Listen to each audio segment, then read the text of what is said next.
ZVL. Omroep ZVL. Ik sta hier bij buurthuis De Zeemeeuw in Terneuzen. Hier komen vanavond zo'n 100 of misschien wel 200 mensen naartoe om gezamenlijk de iftar te nuttigen. Het heeft natuurlijk alles te maken met de Ramadan. Om 6:05 eindigt de dag, mogen ze allemaal weer eten en drinken. En dat gaan ze gezamenlijk hier doen. Schalen vol met heerlijke gerechten stonden al vroeg klaar.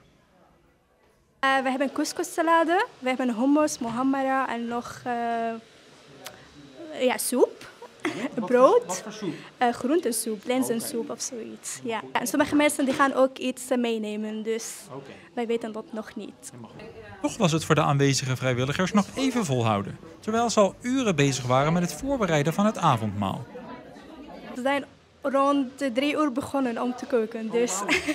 Maar het eten wordt pas om 6:05. 6:05. Ja. Kijk, en Even volhouden. ja, nog even. Hoeveel mensen verwachten jullie? Ja, een beetje van 100 tot 200. Dus we weten niet echt precies, want de mensen hoeven niet aan te melden van tevoren. Dus ja, het is een beetje verrassing voor ons. Ja. Ondanks de grote hoeveelheid eten leek de opkomst alle verwachtingen te overtreffen.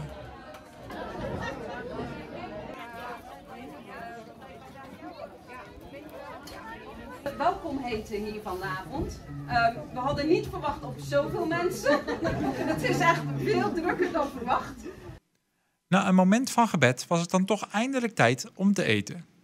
Allahu Akbar, la ilaha illallah. Ja, ik ga staan in één keer.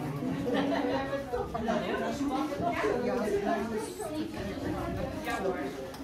Wedstrijd bijna niet. Lekker is het. Wel warm.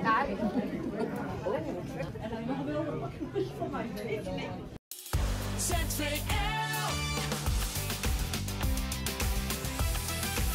Omroep ZVL.